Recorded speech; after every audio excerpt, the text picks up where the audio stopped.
and softies because I'm wearing like my lounge gear, and hopefully you are too, relaxing on a Sunday evening. I have some of my classmates joining us. Mark is here, Brian's here. Some are cooking, some are not. It's okay. Hopefully you will be inspired to make this Instant Pot Indian recipe sometime this week. I'm making it out of all of my pantry essentials and staples. Oh, hi, hey, Chrissy. People are kind of popping in. This recipe comes from this incredible recipe developer, Archana Mundi. She has a blog that I love. It's called Ministry of Curry. And she also is the author of one of my favorite cookbooks, which is the Essential Indian Instant Pot. If you have an Instant Pot and are looking for some really flavorful and easy recipes, I highly recommend this. I do want to note that a lot of the spices you will need to order from Amazon or a specialty store. I live in San Francisco, and I was able to find these at a grocery called Rainbow, and they have a huge spice bulk section. So that's where I got all of my spices. So we're going to begin by taking the lid off your Instant Pot, and you are going to start on the saute setting on high and let that heat up. It's pretty quick. It only takes like a minute or so. And we're going to melt ghee.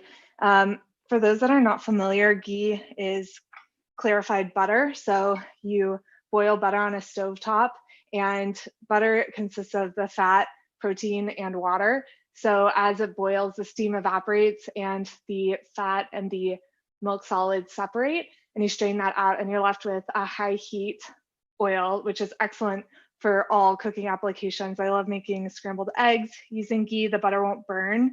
It's best for high heat applications. It's really good for caramelized onions, which we are about to do.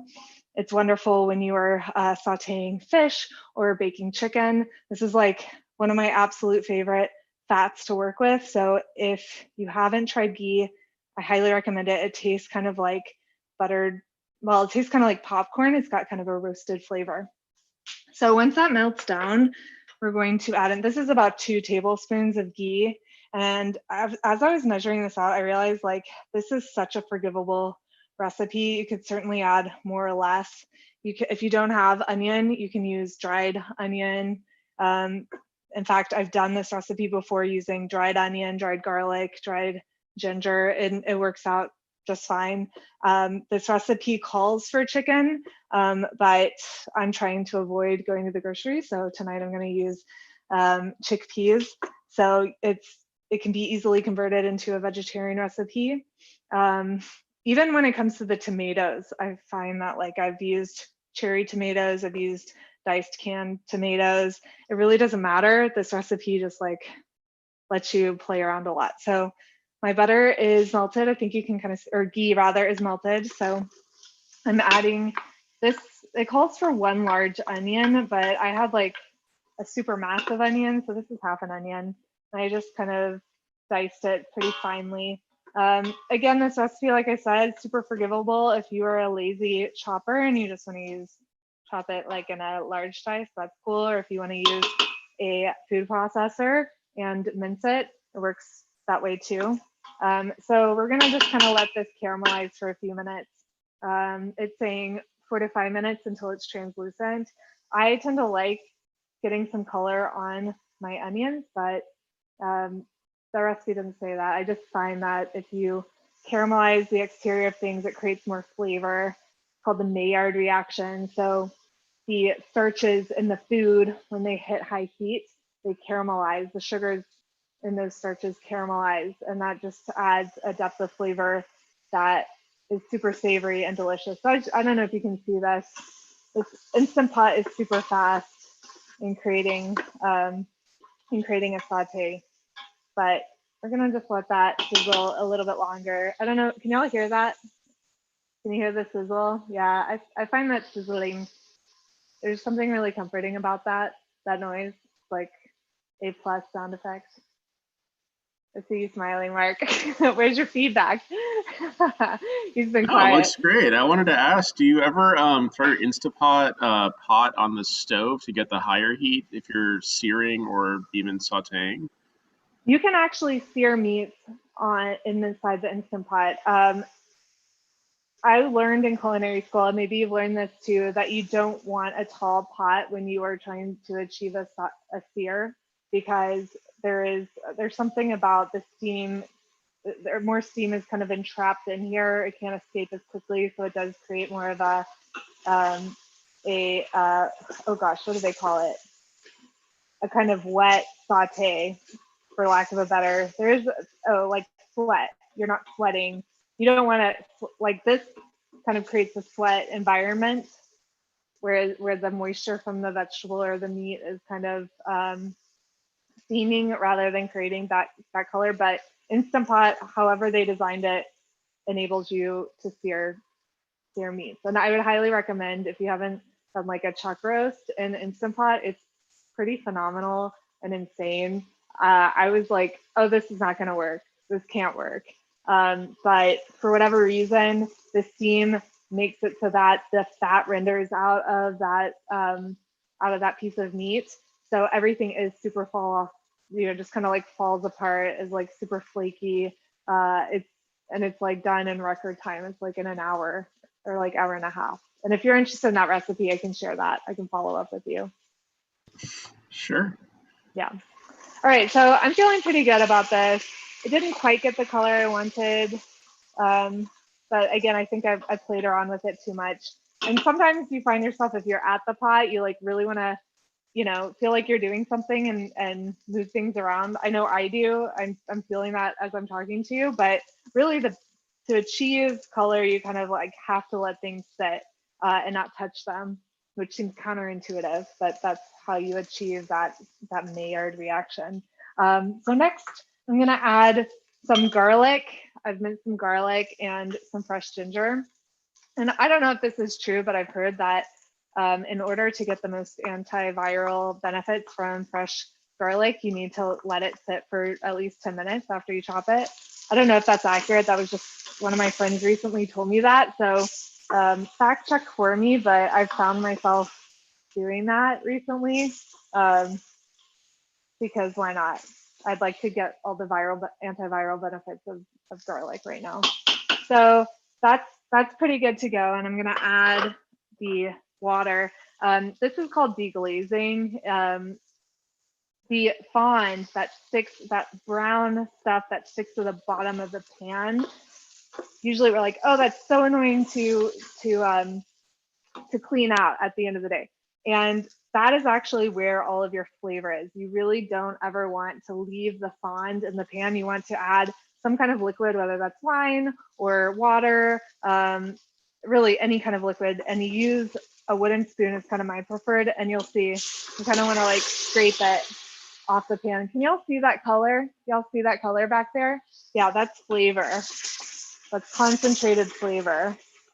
In culinary school and even in restaurants, like that's what makes things taste so good, is just picking up all of that flavor off the bottom of a pan. So I'm just using the spoon and kind of not forcefully, as you see it, like Instant Pot's cookware is pretty much non-stick. Things just come off pretty quickly. All right, so that's looking good.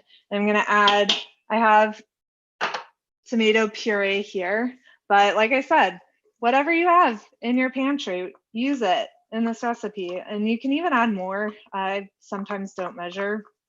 This recipe is forgivable. I'd say other than like the spices are kind of, I would recommend, at least for the first time you're making this, measure them because they can have a lot of heat. And if you're not going for that, be careful.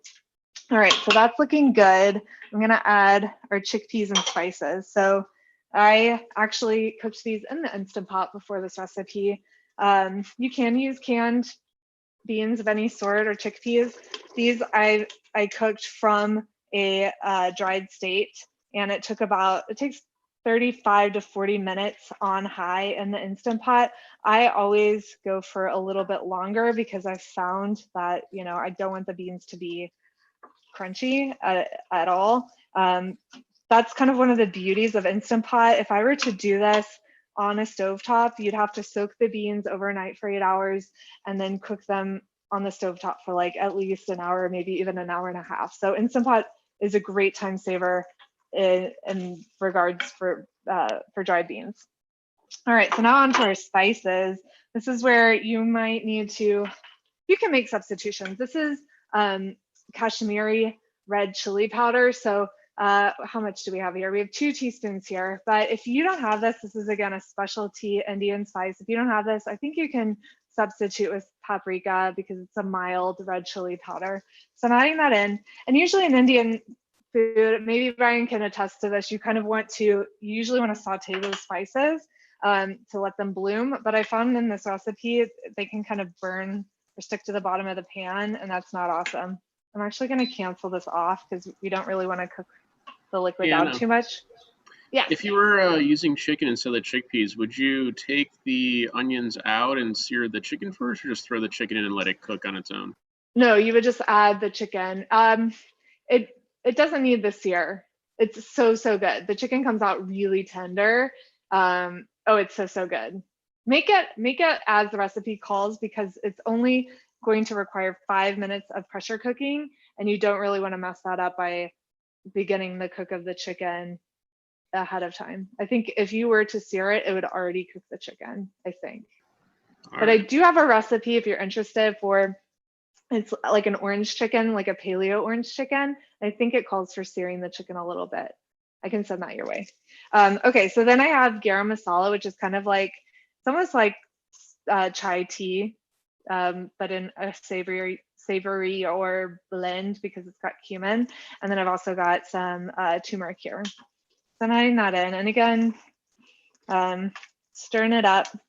I'm feeling good about this, although I think I'm gonna add, sometimes I like to add just a little more water. I'm gonna add a little more water. Again, if I were using chicken would contribute to the moisture in here, but because we just have chickpeas, they're not really going to add much moisture to the pot. So I'm feeling good about that. We're ready to pressure cook. I'm securing the lid. Oh, you know what? Do I need salt? I think I add the salt too. Yep. Gotta add the salt too. What I love about her recipes is she has the measurements down to the T, including salt. So if you don't feel confident about seasoning to taste, you don't really have to think about it with Ministry of Curry. She does. Oh shoot, I'm like forgetting all sorts of things. I'm just like, wait, I'm missing something really crucial here. The rice. So if you, yeah, like, let me back up. Let me pull out my little bowl. This is actually like the magic moment of this recipe. Your Instant Pot comes with a trivet. I don't know if y'all have ever used this, but this is a great tool for if you're layering a bunch of different ingredients. Like sometimes I'll layer sweet potatoes on the bottom, frozen salmon fillets on top, and then I'll put a bowl of like broccoli, and you can layer all those 3 individual ingredients and then pressure cook it for a few minutes. I can send that recipe too if you're interested. But okay, so I've laid down the trivet, and inside is an aluminum bowl, so same material that this insert is made out of. And I'm adding my cup of basmati rice and my teaspoon of salt and 1.5 cup of water. And so what's really magical is this rice will steam perfectly, and it'll turn out like a rice cooker quality rice while the rest of the stuff cooks. It's so awesome. Like a true one pot dish. Okay, so now we're ready to pressure cook. So I have the Instant Pot Ultra, which has a digital display and lets you, change all the settings through a digital display. But every Instant Pot allows you to do a pressure cook on high. I'm doing mine for 5 minutes. So we're gonna let this preheat. I'm gonna drink my Lagunitas hop water. I'm trying to limit my alcohol consumption during this time. So I'm here to answer your questions. I'm going to take a sit and answer your questions related to cooking, related to what you have in your pantries and you're struggling to find solutions for, or we can talk more about Instant Pot cooking. Oh, Julianne also has some questions from YouTube. Yeah, if you're making the chicken recipe, it's the exact same process. You cook you put the chicken pieces in that onion tomato mixture, and then you layer the rice on top, and it only takes 5 minutes of pressure cooking to cook all together. And oh, if you don't have a pressure cooker, you can absolutely make this recipe. You can do everything in a saute pan on the stovetop. I think for chicken, I want to say to cook through. With chicken, it just depends on how hot you've made that tomato mixture. Maybe Mark can step in, but I would say like it can be anywhere from like 6 to 12 minutes, I would say, boiling on the Usually stovetop. when I guess when I do curry on the stovetop, I'll do about 20 minutes for chicken, 15, 20 minutes, 20 depending, I minutes. guess, how you cook it and yeah, how hot it is. Yeah, and that's kind of, I would refer to, just because for food safety reasons, like maybe look and see if there is a chicken curry recipe. I would recommend looking for one from a source like New York Times and just see how much they recommend to cook it over a stovetop in that tomato mixture. And then you could use either a rice cooker to cook the rice or just cook it. It takes about 20 minutes on a stovetop. And who taught me how to make this dish? So like I said, let me find that cookbook to show you again. This is the best cookbook. So many of you don't know this, but I was a food editor and I would receive hundreds of cookbooks. They were called advanced copies. So this was an advanced copy. I wonder if I even have, yeah. So they would come with this little PR slip, and go into the details of the author and the cookbook and contact details, because all of these publishing companies wanted to promote these new titles. So this was one that I received, and I have no idea why I was gravitated toward it, but I've probably cooked my way through this cookbook. I think I've made almost all of these recipes, and that doesn't happen often. So Ministry of Curry, you can check out her blog if you don't want to go for the full cookbook, because she has some excellent recipes that are not in the cookbook. So I think the butter chicken is actually not in this cookbook. This was something I had requested that she give us permission to print on Brit & Co. So that's the link that you saw. If you didn't see the link, we'll make sure it gets circulated so you have that recipe and can print it and try it for yourself at home. Did anybody have questions related to Instant Pot cooking, or Do you have any difficulty sourcing, I guess, the ingredients for recipes in that book? So there are a few.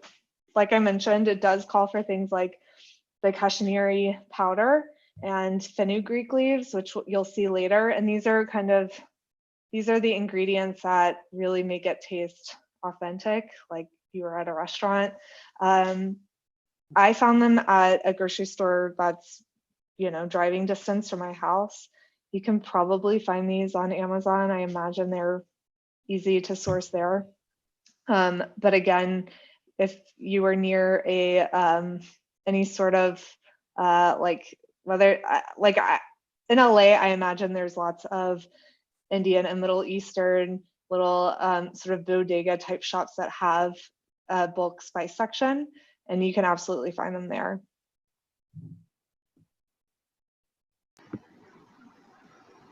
Keep the questions coming, or I can tell you what I've been cooking. I feel like, how are y'all doing in terms of finding creative solutions for all of your canned beans and pantry staples?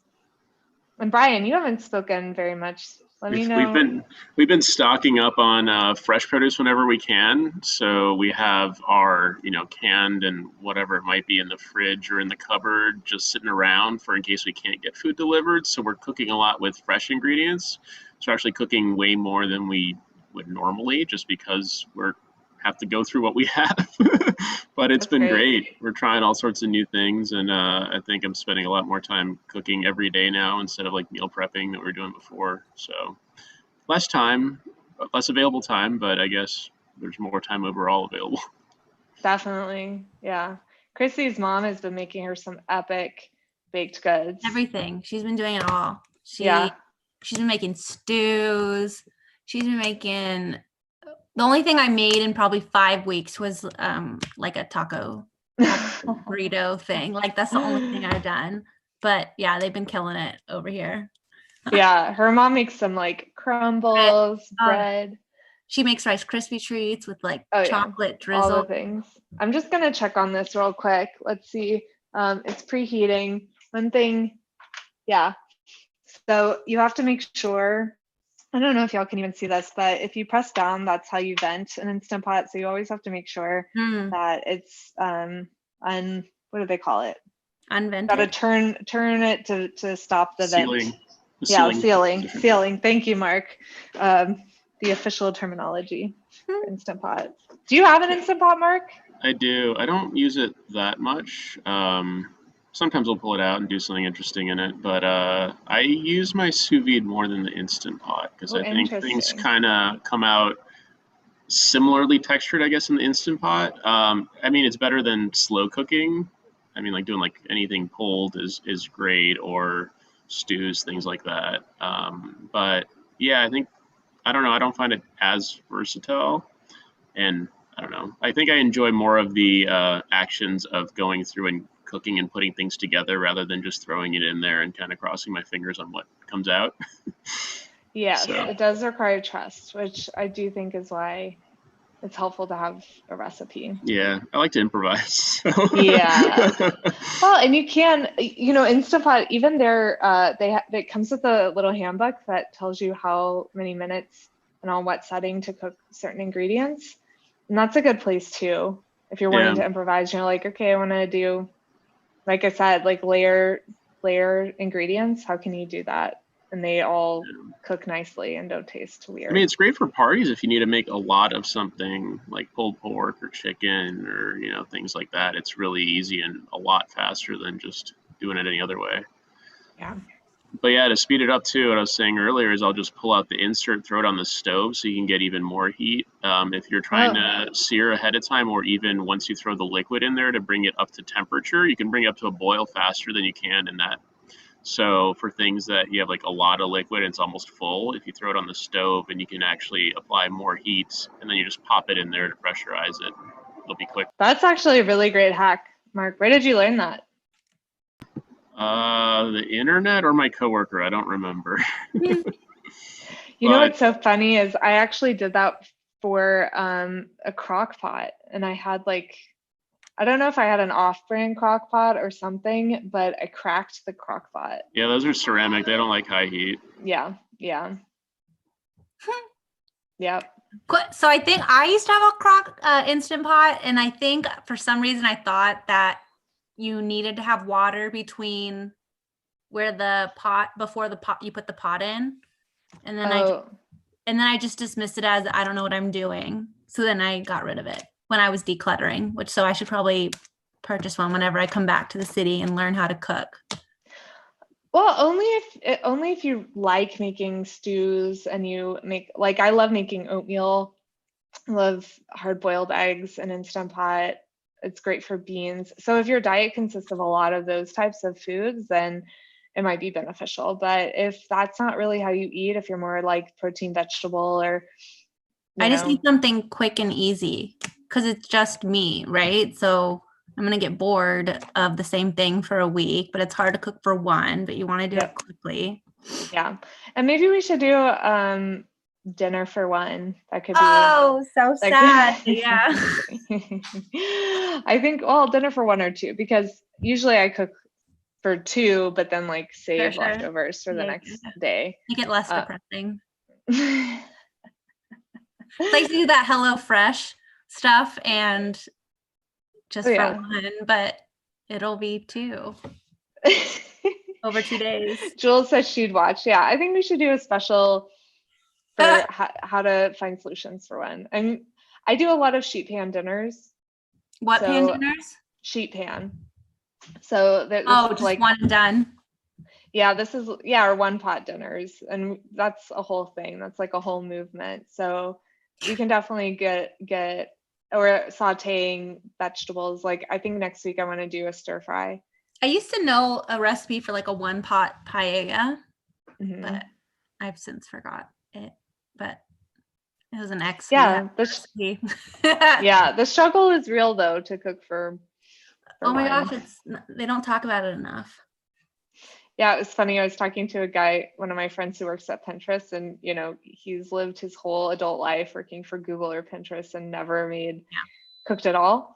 Oh, are we done? Oh no, we're at pressure. We're at pressure. Oh, so now what? 5 minutes. 5 minutes, and then we can, go for So you it. put all of that and it wasn't on yet, or it was on? Yeah, so it took that long to come to pressure. So did anyone check the time? I think it's usually like 15 minutes. It depends how much liquid you have. But I felt like less than 10. Yeah. I've had it where I've done like a few pounds, I think, of pork shoulder, and it kind of went through the whole cook cycle without even coming up to pressure because there's just so much liquid and meat in there. So that's never fun when you're like, oh yeah, it's a quick recipe. It'll be done, super quick, but you scale up the amount of what's in there, and it takes really long to get up to heat. To pressure. Yes. Yeah. And that is something you have to consider always when you're cooking, because if you're cooking on a stovetop, to come to boil, it takes about 8 minutes. If you're, cooking in the oven, it takes like 15 minutes to preheat your oven. If you're cooking in Instant Pot, as Mark says, depending on how much liquid is in the pot, will determine how long it takes to come to pressure. So all these things you kind of have to consider and weigh in when you're thinking about what you want to make, which is why also slow cooking is kind of great. Why is it called butter chicken? Jules really wants that answer. I don't have it though. Oh, because butter. Well, you use ghee, but I actually don't know. I don't know because it's a very specific sauce. It's like maybe Brian knows because, sorry, not to cut you off, but I've always wondered, like, I know they're two different dishes, chicken tikka masala and butter chicken. They're very similar to one of someone like me. Yeah, let's see what tikka masala is cream based. You make sloppy joes. Yeah, the tikka masala is cream based. You add usually it's heavy cream or something at the end that gives it that rich texture, and the butter chicken is just a curried chicken with essentially butter mixed in and floating on top that gives it a different palate sort of texture and flavor. That's a healthier version? Huh? That's a healthier version? I don't know. I don't know which one's healthier. Creamy, I mean. Yeah, buttery. So Ministry of Curry says butter chicken is a classic Indian restaurant dish. It's cooked in a buttery tomato sauce until the chicken is tender. It's a sweet and mild curry compared to chicken tikka masala. Chicken tikka masala is more of a British dish than an Indian dish. Oh. And it's made with marinating the chicken in warm spices mixed in yogurt and then grilling it in the tandoor clay oven. And then the cooked chicken is simmered in a onion tomato based creamy tangy sauce. Yeah, fun fact, tikka masala is a British dish. It was actually created in England. Yeah. It's like the nachos of Caesar salad. I'm right, because it didn't come from Mexico. They came from California. Oh, so somebody on YouTube asked, can you make sloppy joes? That would be fun. Yes, I can make sloppy joes.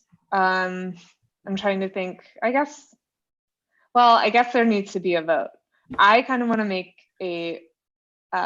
so growing up, my best friend, and she's still my best friend, she's Chinese, and her dad made the most incredible stir fries, and they were really easy. And so there's a beef and broccoli stir fry that I just love, and it's so good. And I kind of want to make that, or I can make a crispy tofu, which is also really good. But I can also make sloppy joes. We can go full-fledged American. Maybe we could even make some like French fries, baked French fries or something on the side. Do both. Okay, at the same time, do it all. We do have so much time. Yeah. Let's see how we're doing. 1 minute. And then, so the one thing about this recipe is, 5 minutes at pressure, and then it needs to, I think, naturally release for 5 minutes. So that way the rice. I don't know. That's like a quick release. So you want to kind of keep it just kind of coming down naturally for 5 minutes. So the rice has time to fully cook. I love rice in Instant Pot. That's one thing I really love. Mark, do you ever make rice in the Instant Pot? I have a rice cooker that I usually use for Okay. rice, and I've had better luck with it than the Instant Pot, but I didn't realize that you could do rice in you're spending 5 to 10 minutes in the Instant Pot. That's pretty quick. But I guess it's the Yeah. texture is slightly different, I guess, between, all the different methods of cooking rice, and especially with the type of rice that you use. But Yeah. my rice cooker is a little bit more accessible, so I usually use that. Yeah. But yeah, pro tip, when you're doing the natural release, don't forget to turn it off the warming setting. Otherwise, you're not going to make so much that's what I'm progress. gonna do. Yeah, so here we are. Gonna turn it off.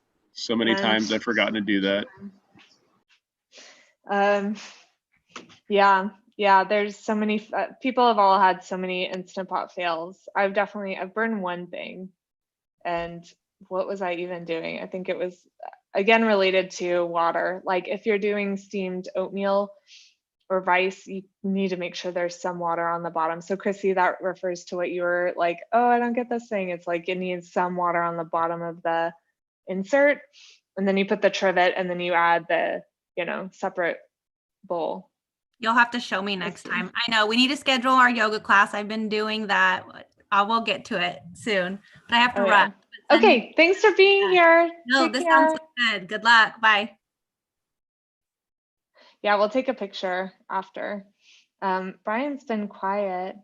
I'm wondering if he's still watching. I'm just listening to it. Brian, how is this? I mean, you were like expert at Indian food, so tell us, is this seeming authentic? I've never really done it on a cooker. Yeah, in an Instant Pot I have it. So normally I always found it harder to use, and I guess it's because of the recipe. Because in Indian cooking, sometimes you just kind of put random stuff, right? You don't really stay to necessary things. So I gotta try it out. Yeah. Do you have an Instant Pot? Yeah, I do. I just don't use it so much. You use the traditional pressure cooker. So. Oh, you use a traditional pressure cooker. Well, you can use a traditional pressure cooker for this recipe. Absolutely. Yeah, I'm gonna try this though. Yeah, but I like the explanation of the tikka masala versus, because I think I heard about tikka masala after coming here. Because normally the butter chicken is the one which you see more here. About. Yeah, and this particular butter chicken is I'd say it's pretty spicy. Sometimes I'll add more. So I think, you can add cream. I like to use coconut milk. I actually ran out of coconut milk. I thought I had a spare can and I don't. So I'm going to use oat milk. But you can kind of, again, like you can play with the ratios depending on whether you prefer something more acidic and spicy or kind of, mellow and buttery and rich. I think I prefer things that are mellow and rich. Well, I love spicy too. I like it all. I wanted to do all, the full, complete flavor dance. Yeah, I think a little bit tinge of spice with that would, add more flavor, right?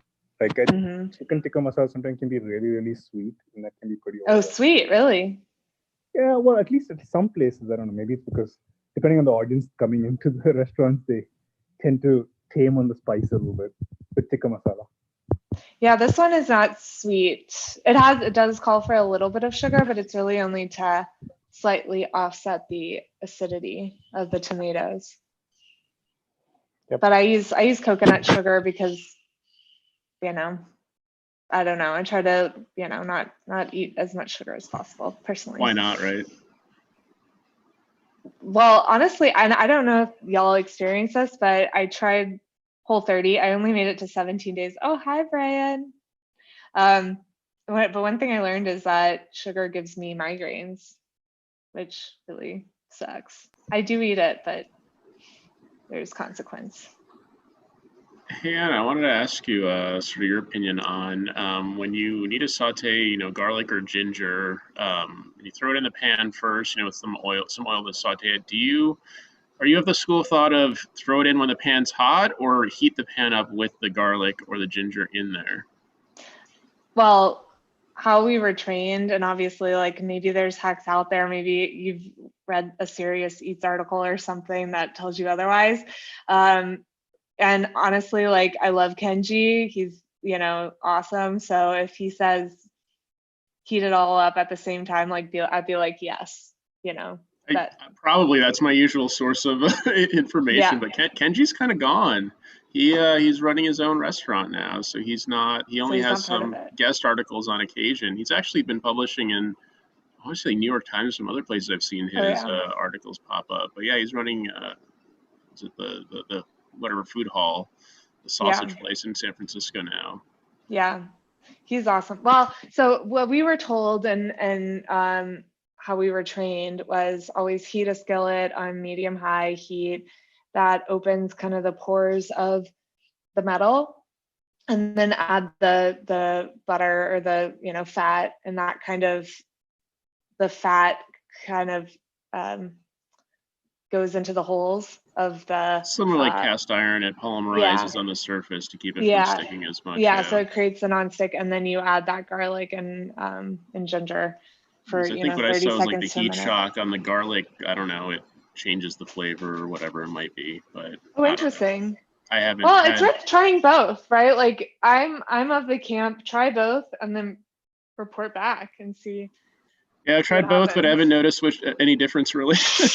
You haven't noticed the difference? Not really. There you go. Then it's like, well, okay, what's easier? And if your pan doesn't stick, then cool.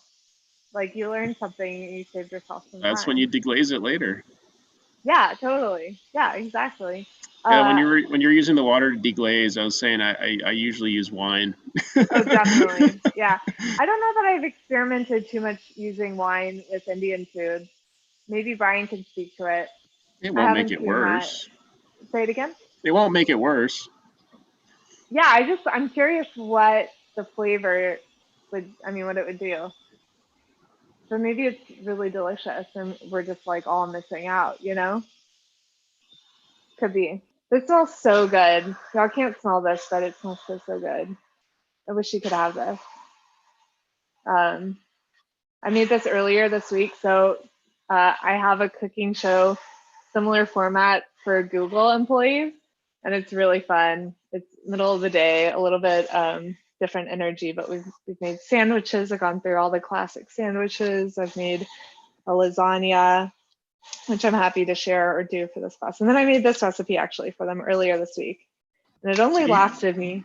Sorry, go ahead. You have to push a button to vent yours? So there's two venting areas. So this is the quick release, but then there's this other metal portion that lifts up when it's at pressure. And I sometimes also click that. Okay, yeah, mine just has that one bobble on top and you turn it to like the vent and it just does it on its own. I haven't seen that model. I have not seen that model. Interesting. All right, so we are ready.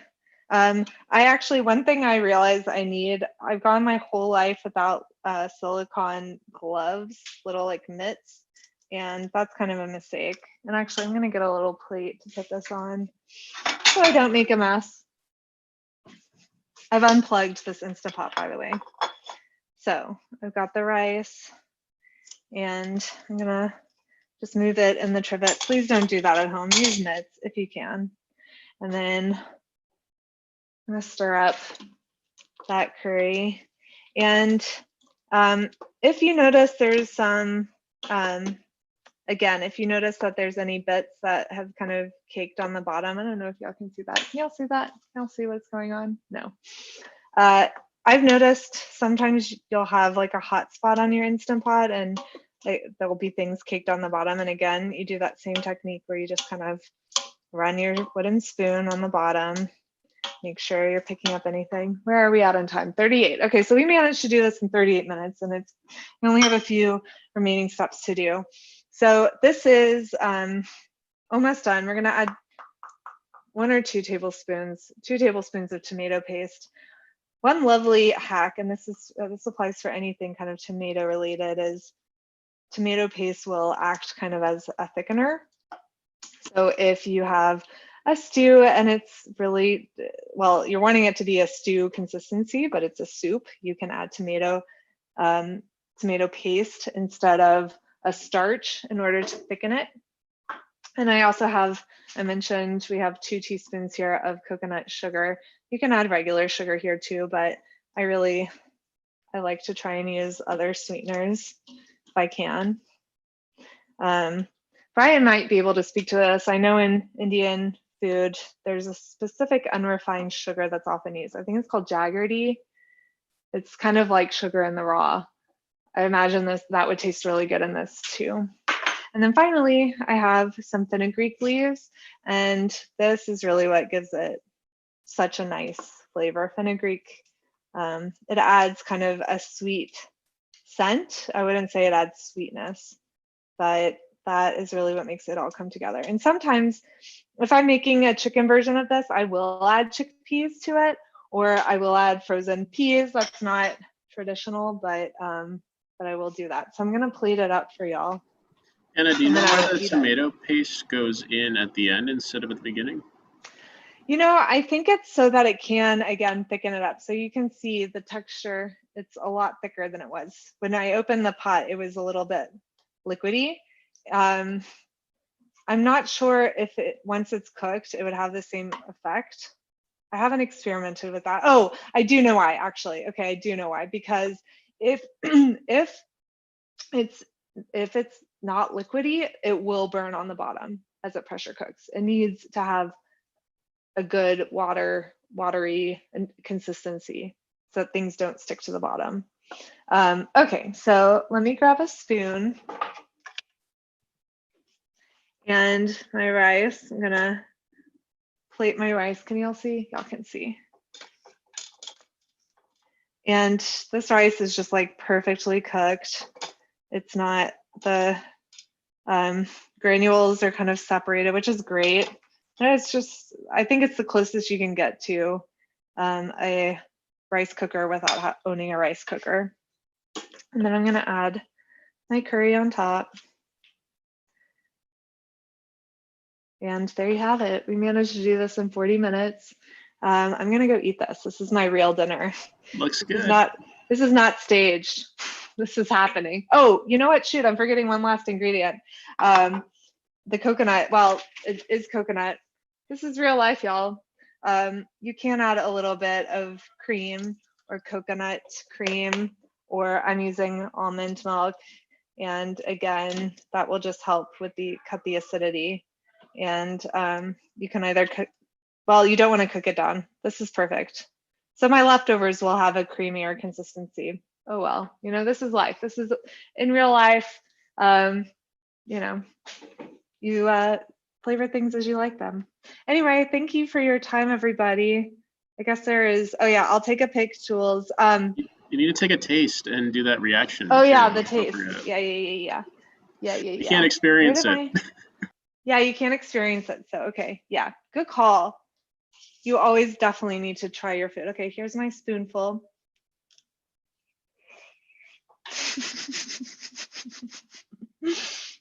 We didn't see anything. Yeah, messy because I'm trying to be dainty, but it's not happening. So good. Spicy, creamy.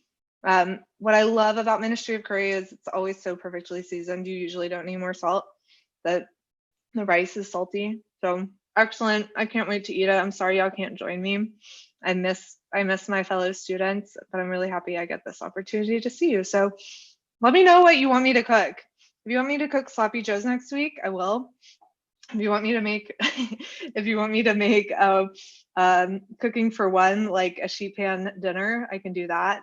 I can also do a saute, like a Chinese stir fry. So everybody vote in the Slack channel or text me, and I'll let you know what we're gonna cook probably tomorrow. Bye, everybody. Thank you.